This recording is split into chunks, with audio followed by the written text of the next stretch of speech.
오늘은 이제 며칠 있으면은 추석인데 명절이라는 주제로 말씀을 나누려고 합니다. 여러분의 신앙에 큰 유익이 되었으면 좋겠습니다. 음력 8월 15일 우리 한국에만 꼭 이 날이 명절인 것은 아닙니다.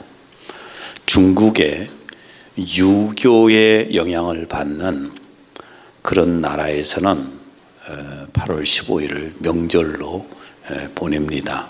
중국은 중추절이라고 그래서 달빛이 비치는 마당에서 누각에서 제사를 지내면서 소원을 비는 명절이고요. 베트남은 쫑뚜라고 하는 명절인데 조상신들과 각종 신들에게 제사하는 그런 명절입니다. 일본은 오봉절이라고 그래서 조상신들이 길을 찾아올 수 있도록 묵가예배라고 하는 그런 불을 밝히면서 제단을 만들어서 또 귀신에게 제사를 합니다.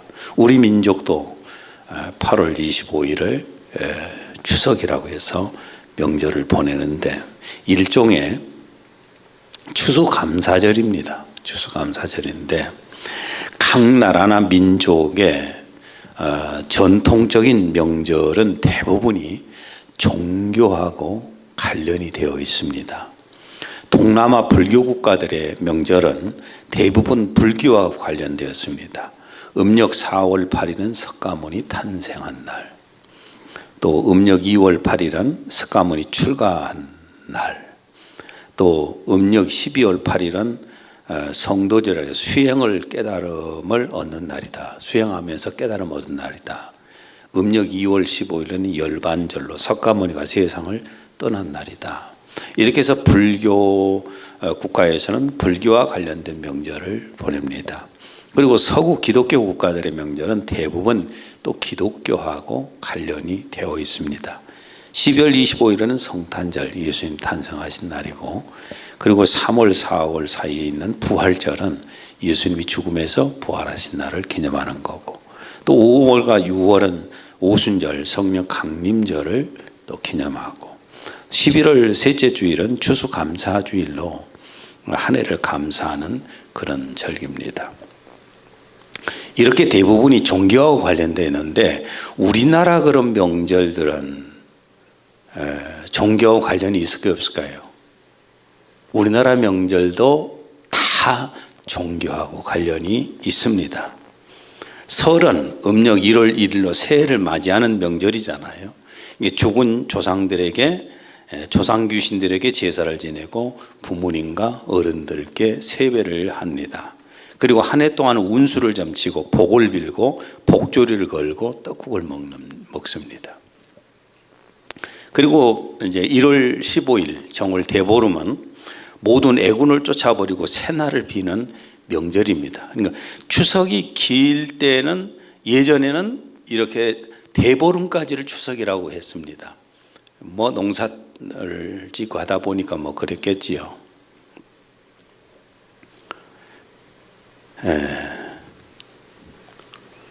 뒤에서 자꾸 뭐라고 그러는데 무슨 말인지 모르겠네. 예, 구정이라고 그랬는가요? 예, 설. 무슨 말을 제가 하다가 지금 이렇게 오늘 여러 가지로 죄송합니다. 내가 좀 감기 기운이 있어서 좀 그런가 봐요. 정월대보름은 모든 애군을 쫓아버리고 새날을 비는 명절인데 오곡밥을 해먹고 묵은 나물을 무쳐 먹고 부럼을 깨물어서 부스럼이 생기지 않기를 빌었고, 또 보름날 달맞이를 위해서 나무와 집들을 모아가지고 그 집채처럼 덩어리 그 달집을 만들어서 불로 태웠습니다. 지금으로 말하면은 캠프파이어하고 비슷한 거죠.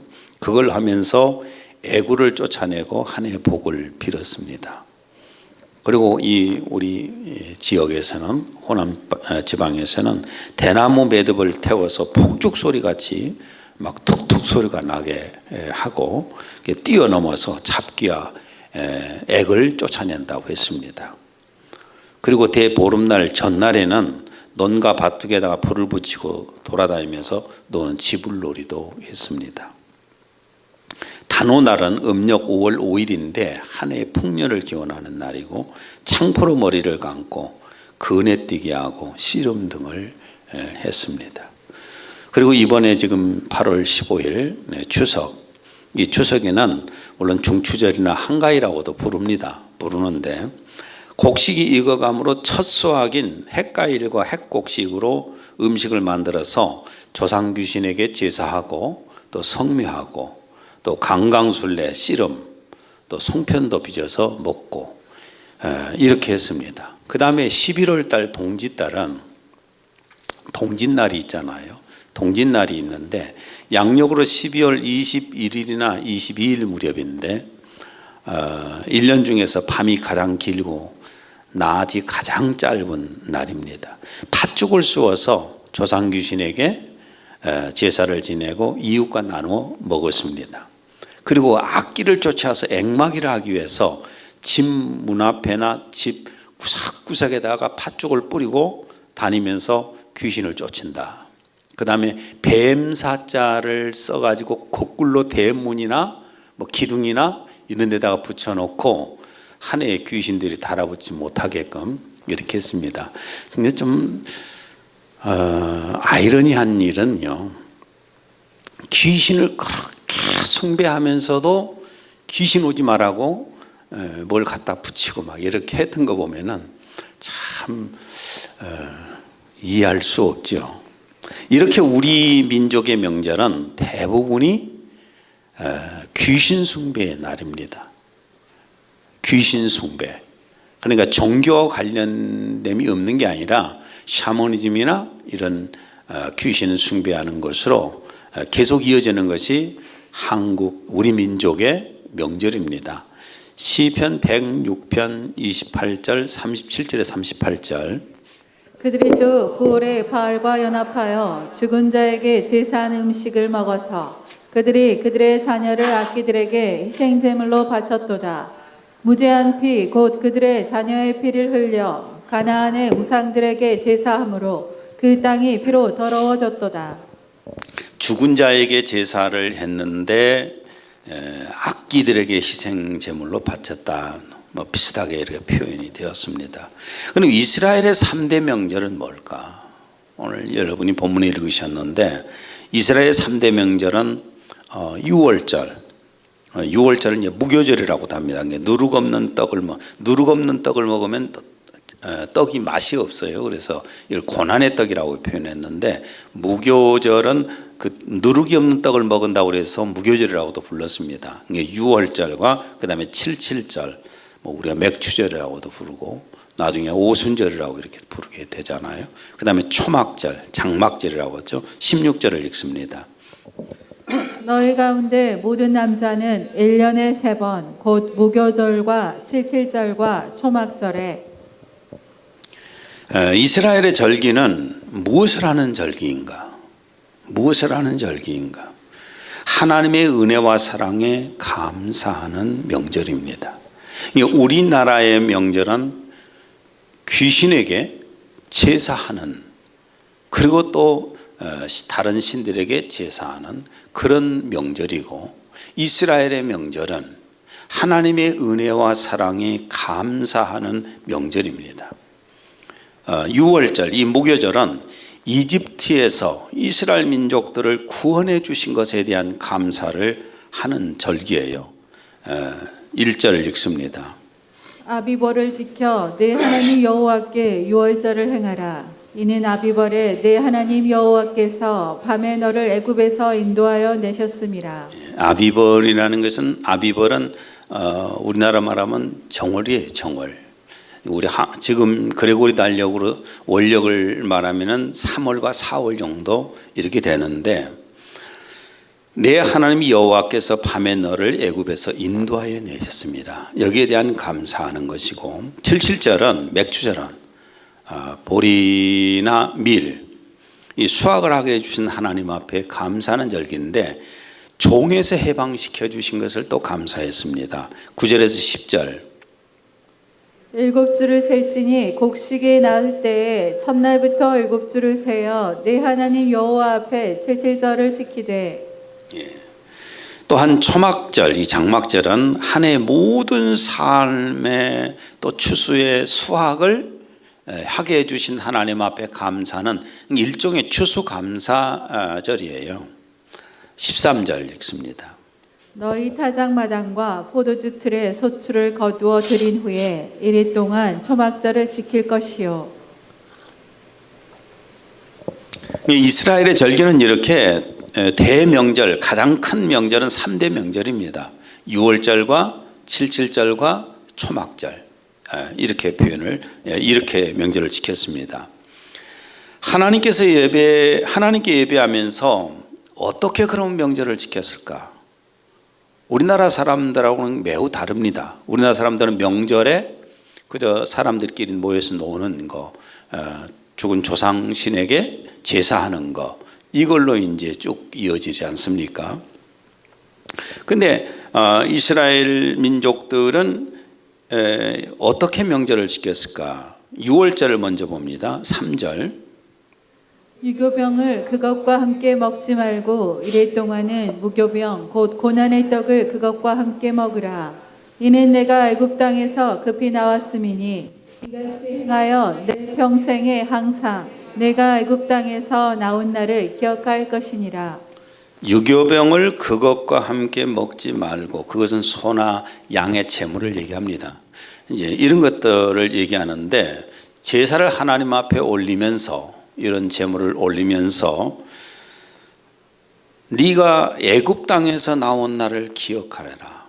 하나님께서 너를 종살이에서 구원해 주신 것을 기억해라 하는 것이 바로 이렇게 6월절 명절이고, 또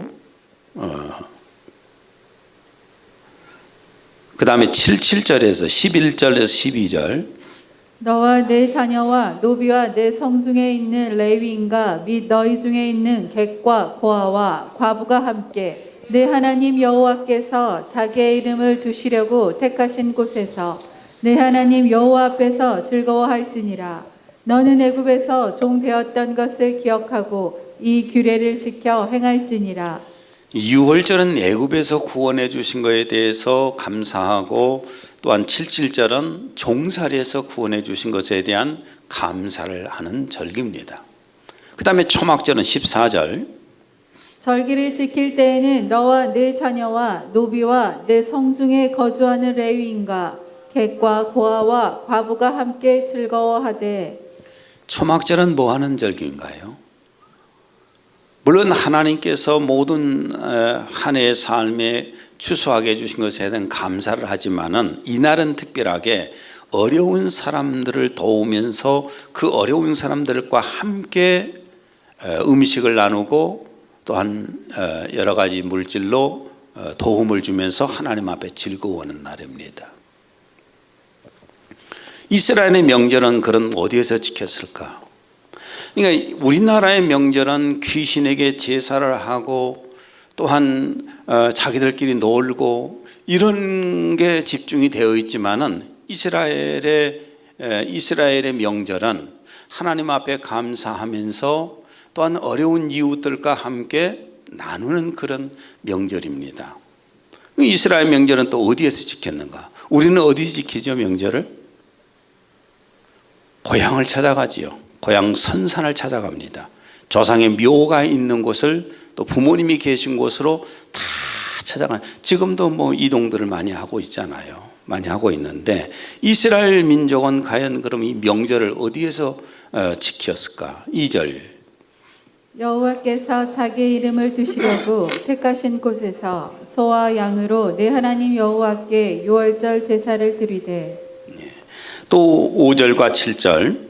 유월절 제사를 내 하나님 여호와께서 내게 주신 각 성에서 드리지 말고 오직 내 하나님 여호와께서 자기의 이름을 두시려고 택하신 곳에서 내가 애굽에서 나오던 시가 곧 초저녁 해질 때에 유월절 제물을 드리고.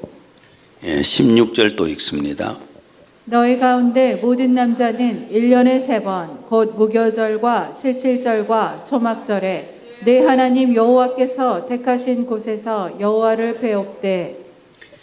3대 명절을 어디 가서 지켰는가요?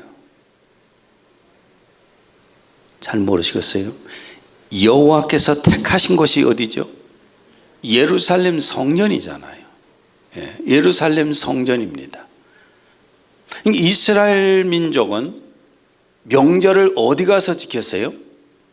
하나님의 성전이 있는 예루살렘에 가서 명절을 지켰어요.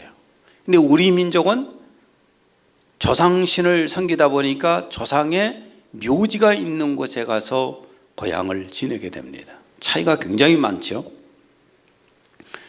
하나님 앞에 하나님의 성전에 가서 그러면 무엇을 바치면서 예배를 했을까? 6월절입니다. 2절. 여호와께서 자기의 이름을 두시려고 택하신 곳에서 소와 양으로 내 하나님 여호와께 유월절 제사를 드리되 소나 양으로 하나님 앞에 제사를 지내는 날이었고요. 그 다음에 77절과 초막절, 일종의 추수감사주일인데 10절을 읽습니다. 내 하나님 여호와께서 내게 복을 주신 대로 내 힘을 헤아려 자원하는 예물을 드리고 네 힘대로 자원해서 하나님 앞에 예물을 드리고 16절 17절 여호와를 배웁되 빈손으로 여호와를 배웁지 말고 각 사람이 내 하나님 여호와께서 주신 복을 따라 그 힘대로 드릴지니라.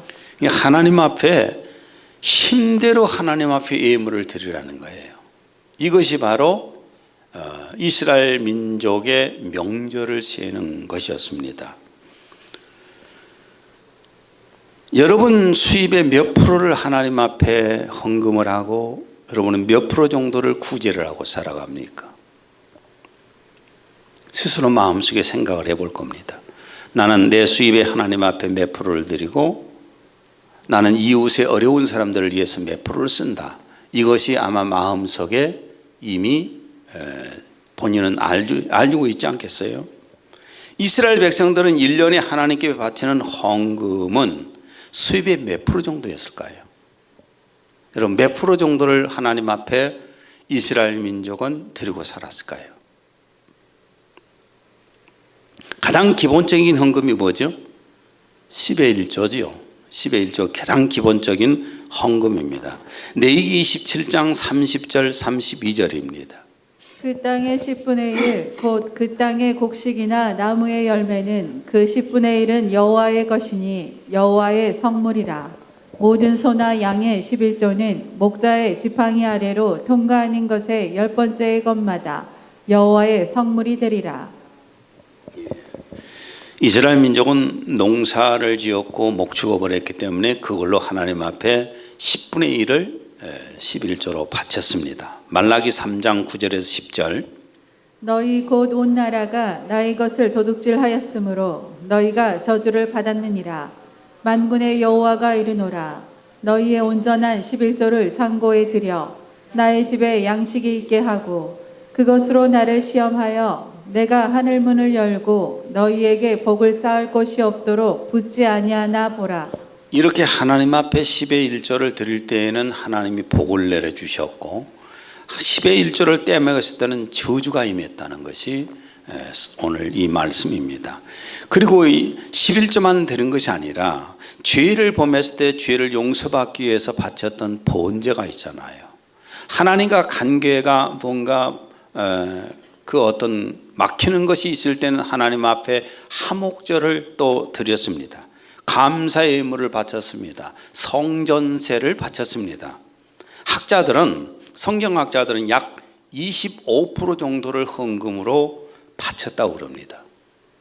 이스라엘 민족들이 하나님 앞에 바친 헌금이 수입의 25% 정도가 된다는 거예요. 그럼 성전에 가서 절기를 며칠 동안 지켰는가? 6월절, 77절, 초막절 7일 동안을 명절을 지켰습니다. 8절을 읽습니다. 너는 엿새 동안은 무교병을 먹고 일곱째 날에 내 하나님 여호와 앞에 성회로 모이고 일하지 말지니라. 13절 너희 타작마당과 포도주 틀의 소출을 거두어 들인 후에 1일 동안 초막절을 지킬 것이요.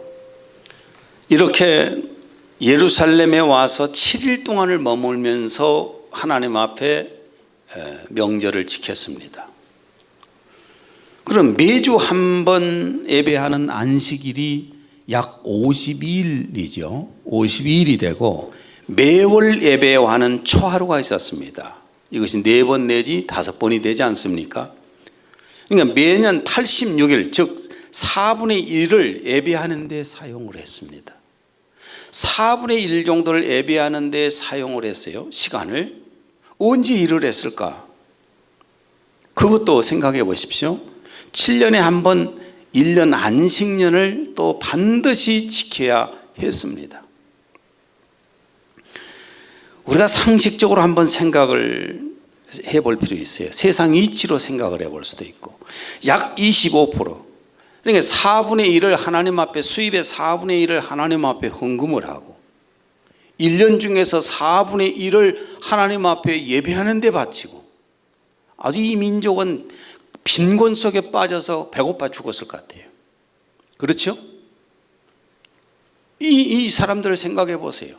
자기 수입의 월급의 25%를 하나님 앞에 바쳤고 자기가 일해야 할 1년 365일 가운데 4분의 1을 하나님께 예배하는 데 바쳐서 언제 일하고 벌어서 먹고 살아요?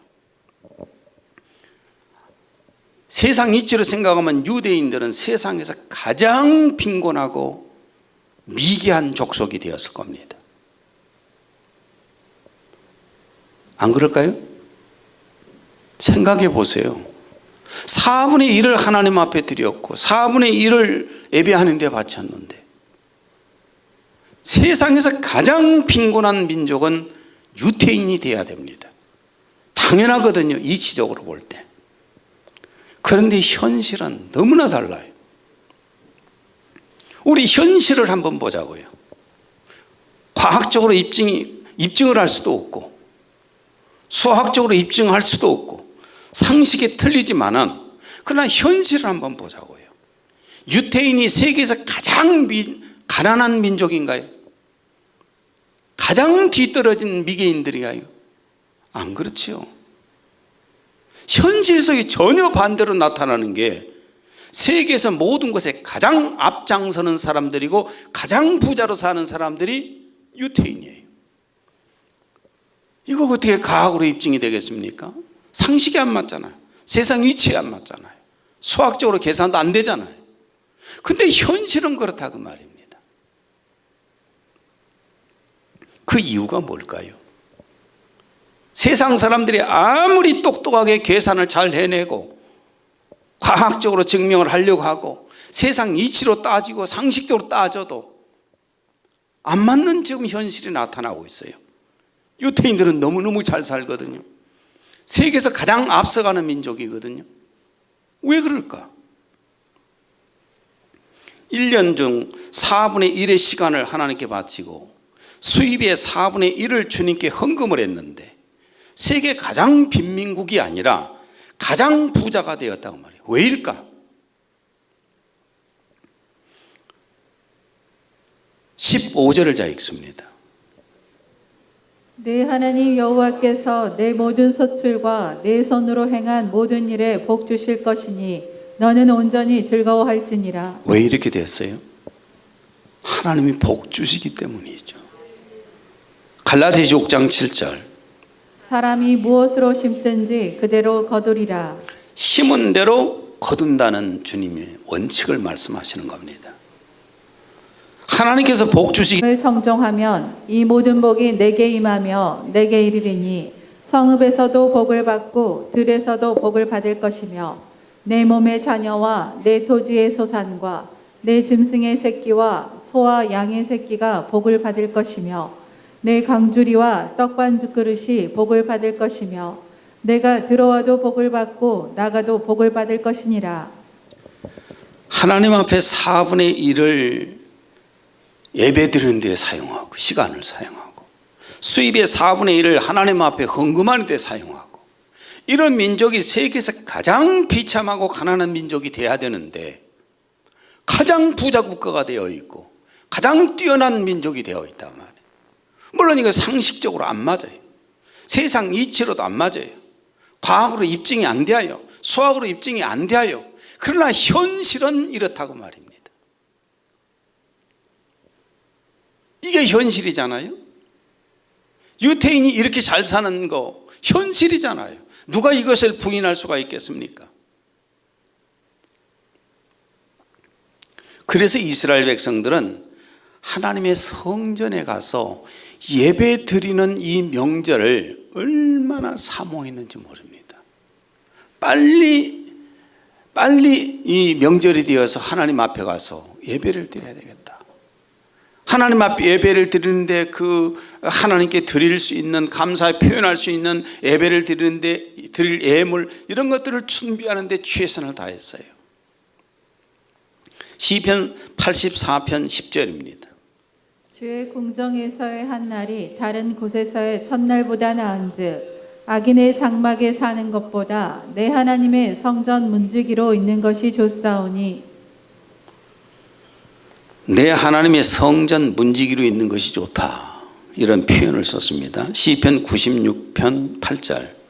여호와의 이름에 합당한 영광을 그에게 돌릴지어다. 예물을 들고 그의 궁정에 들어갈지어다. 내가 하나님 앞에 예물을 준비해서 헌금하러 가야 되겠다.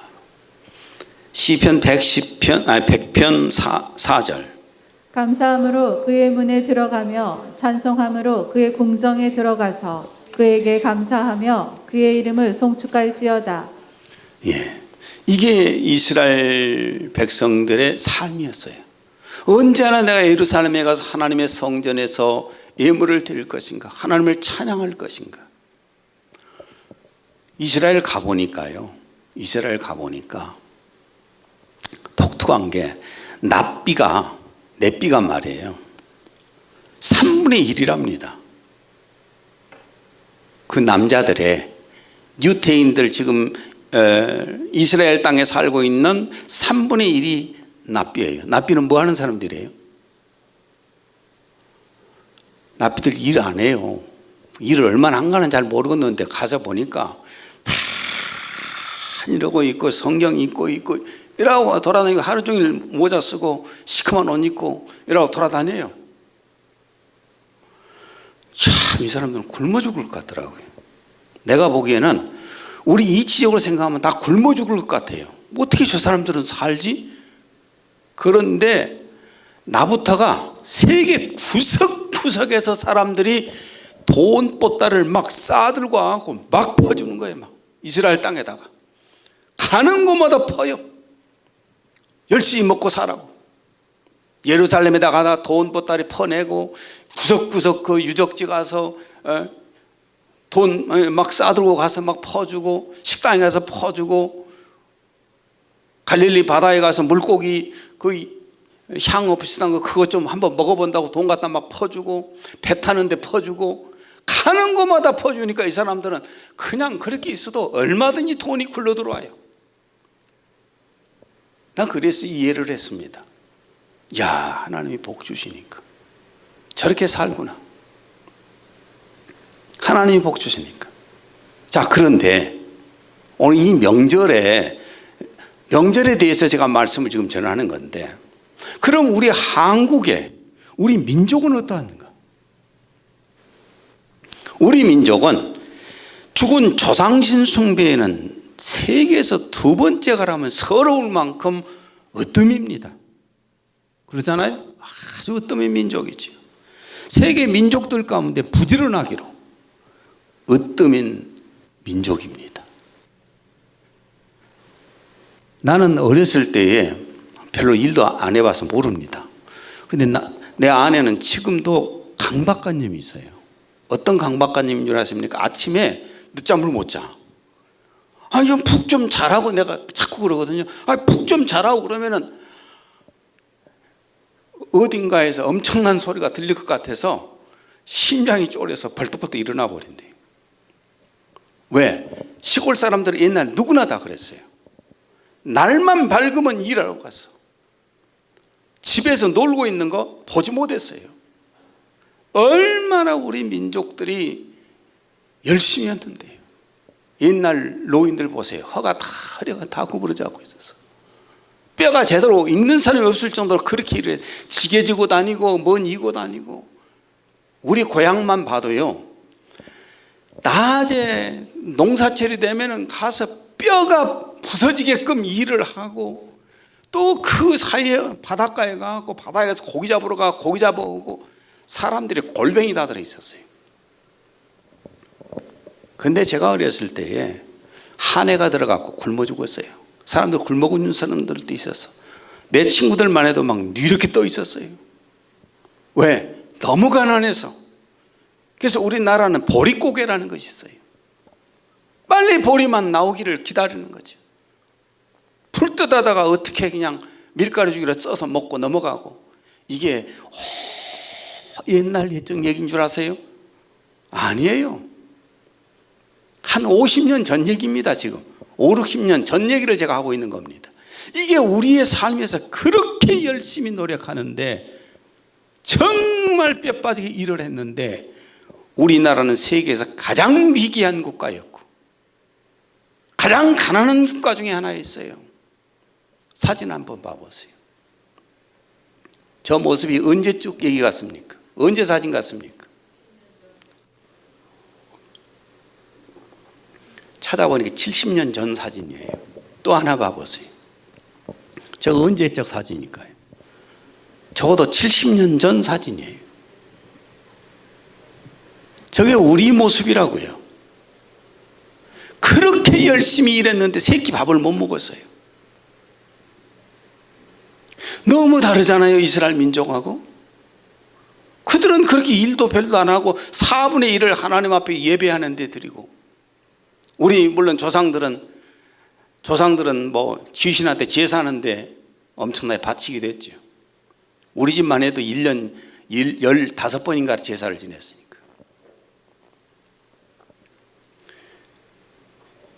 세계적으로 귀신 숭배하는 명절을 세우는 국가들은 대부분 가난하고 미개합니다. 세계에서 가장 가난하고 미개한 국가였던 우리 민족이 언제부터, 자 보세요, 언제부터 교육과 문화와 과학과 경제가 발전했는가? 그냥 우리가 종교적으로 생각하는 것이 아니라 현실적으로 한번 보고 역사적으로 보자고요. 우리가 이렇게 교육과 문화와 과학과 경제가 발전한 것은 복음이 들어오고 나서, 하나님께서 복 주시고 나서, 복음이 들어오니까 인간의 정신들이, 사람의 정신들이 깨어나면서 계몽이 일어나니까 모든 것이 발전돼 가기 시작을 했습니다. 여러분, 일반적으로 복음을 받아들인 나라가 부강한 나라가 된 것은 사실입니다. 현재 세계를 한번 훑어봐도 개신교 국가들인 영국, 미국, 호주, 캐나다 등이 정치적으로도 자유가 높고요, 과학이 발전하고 경제적으로도 더 풍요롭고 문화가 발전했습니다. 통계적으로 개신교의 87%가 선진국가에 있습니다. 87%가 선진국가에 있어요. 현재 유럽 국가 중에 경제 위기를 겪고 있는 나라들인 아일랜드, 이탈리아, 스페인 등은 모두 가톨릭 국가입니다. 또 과거 경제 위기를 겪었던 아르헨티나나 중남미 국가들은 가톨릭 국가들입니다. 한국의 교육, 문화, 과학, 경제 성장은 기독교의 영향을 부인할 수가 없습니다. 2005년도에 실시한 통계조사에 의하면 기독교 인구가 증가할수록 경제가 성장을 했습니다. 1985년도에 기독교 인구가 약 649만 명이었는데 총 인구의 16.1%였어요.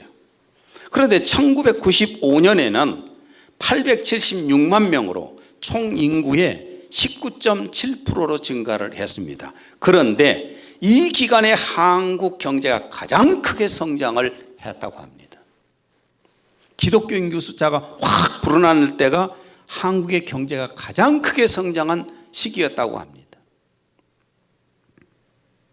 그런데 지금 기독교인의 숫자가 줄어들죠. 엄청나게 줄어들죠. 코로나로 인해서 그 다음 이제 코로나가 정식이 되진 않겠지만은, 종식이 되지 않겠지만은, 종식이 되고 난 다음에도 기독교가 과연 교회들의 숫자가 많이 남아있을까요? 굉장히 어려워질 것입니다. 그리고 지금 한국 경제가 하락을 해가고 있는 모습입니다. 이렇게 복음을 받아들이면 교육과 문화와 경제가 발전하는 이유는 하나님께서 복 주시기 때문이에요. 하나님께서 복 주시고 또한 사람들의 복음을 받아들이게 되면 정신이 계몽이 됩니다. 그래서 달라지는 거예요. 신명기 30장 19절. 내가 오늘 하늘과 땅을 불러서 너희에 대하여 증거를 삼아 내 앞에 생명과 죽음, 복과 저주를 두었은즉 그러므로 너와 내 자손이 살려면 생명을 택할지니라. 하나님께서 복과 저주를 앞에 두신 거예요. 복과 화를 앞에 두셨다고요. 그걸 내가 선택하는 거예요. 우리가 처음 만제도를 갔을 때에는 혈액 환자가 한 3분의 1 정도 되었어요. 가서 보니까. 그러면서 교회가 굉장히 부흥이 일어났고, 교회가 부흥되면서 사람들의 정신이 계몽이 되기 시작하는 거예요. 남자들은 절대로 지게질을 안 하는 걸로 돼 있어요. 내가 다 지게를 만들게 해갖고 지게질을 시켰어요. 여자들이 다 장작을 패고 남자는 장작 패는 걸 부끄럽게 생각했어요. 내가 앞장서 장작을 패면 장작 패자겠어요. 이렇게 뜯어서 이렇게 고치고 하는 걸 여자들이 하지 남자는 창피하게 안 해요. 다 시켰어요. 계몽을 시켰어요. 술 끊어버렸어요. 내가 부녀 가게인가 이렇게 있었는데 그 만제도 가게를 술 전혀 못 팔게 막아버렸습니다. 술 못 팔아요. 지금도 술 안 팔아요. 지금도. 혈액 환자들 약 타다가 다 먹고 혈액 환자들 좋아지고, 제사를 지내는 것이 부끄러워 갖고 이제는 숨어서 제사를 지냈어요. 그 마을이 정신임의 계몽이 되는 시작하는 거예요. 그런데 하나님이 복 주시는데요, 내가 정확하게 순서를 모르겠습니다. 그리스배가 하나가 지나가다가 큰 유조선인가 가다가 그냥 앞에 국그릇에다 받아갖고 기름 유출이 되니까 한 가구당 300만 원씩 전부 줬어요. 그때 돈 300만 원이면 적은 돈이라고 생각하세요. 그리고 매일같이 나가서 기름 작업한다고 돈 받고, 우리 나온 뒤로 그랬지만은 일본 배 하나가 지나가다 또 그냥 거기다가 또 받아갖고 그랬지. 3번인가를 보상을 받고 나니까 3번 배가 그랬어요. 목포에다 대부분 집 사놨어요. 만제도 성도들이 지금도 다 목포에가 집 있습니다. 하나님 복을 주시니까 희한하게 복을 주시더라고요. 복음이 들어가면 하나님 복도 주시지만은 사람의 정신이 계몽이 됩니다. 깨어나요. 보는 눈이 달라집니다. 시야가 달라진다고 해요. 그래서 유태인들이 잘 살았고 예수님 믿는 국가가 잘 사는 거예요. 말씀을 결론을 맺습니다. 그래서 우리는 하나님 앞에 예배하는 것을 사모해야 합니다. 시편 84편 2절. 내 영혼이 여호와의 궁정을 사모하여 쇠약하며 내 마음과 육체가 살아계시는 하나님께 부르짖나이다. 내 영혼이 여호와의 궁정을 사모하며 쇠약하며 내 마음과 육체가 살아계신 하나님께 부르짖나이다. 내가 하나님 앞에 예배드리는 것을 사모하면서 살아야 돼요. 돈 버는 거요? 열심히 노력해야 돼요. 그러나 하나님이 주시려고 하시면은 얼마든지 어떤 방법으로든 주시는 거예요. 똑같이 노력하는데도 하나님이 복 주시면은 그냥 붙은다니까요. 제가 부흥회 때나 쓰는 말이지만은 보세요. 자석이 지나가면은 쇠붙이가 달라붙지요. 촥촥촥촥 달라붙지 않아요? 복 있는 사람이 지나가면은 옆에 재물이 막 달라붙는 것입니다. 이게 원리예요. 그래서 유태인이 가는 곳은 재물이 다 모여들잖아요. 거리. 하나님께 예배를 드리면서 무엇을 믿어야 되는가? 오늘 이 말씀 마음속에 담으십시오. 신명기 16장 15절. 내 하나님 여호와께서 내 모든 소출과 내 손으로 행한 모든 일에 복 주실 것이니 너는 온전히 즐거워할지니라. 뭘 믿어야 돼요? 복 주실 것을 믿어야 돼요. 내가 오늘 하나님 앞에 예배를 드리는데 하나님이 내게 베풀어 주신 그 은혜와 사랑과 그 모든 것에 대한 감사를 오늘 표현하는 거예요. 이스라엘 백성들처럼 표현하는 것이고, 하나님께서 하늘에 신령한 복을 내려주시고 이 땅에 기름진 복을 주실 것을 믿는 것이 바로 예배예요. 그리고 예수님은 분명히 이 자리에 와 계십니다. 예수님은 우리의 머리세요. 우리의 주인이세요. 우리의 왕이세요. 우리의 하나님이세요. 그분이 이 자리에 오셔서 한 사람 한 사람 머리에 손을 올려서 축복을 하시는 거예요. 복 주시라고 아버지 앞에 기도하는 거예요. 그런 시간인데 왜 우리가 그걸 거절해요? 그걸 무시해요? 난 여러분이 예배 시간에 하나님 앞에 최선을 다해서 예배를 드리고 하나님이 복 주실 것을 믿어서 여러분의 삶이 풍성해지기를 바랍니다. 기도합니다.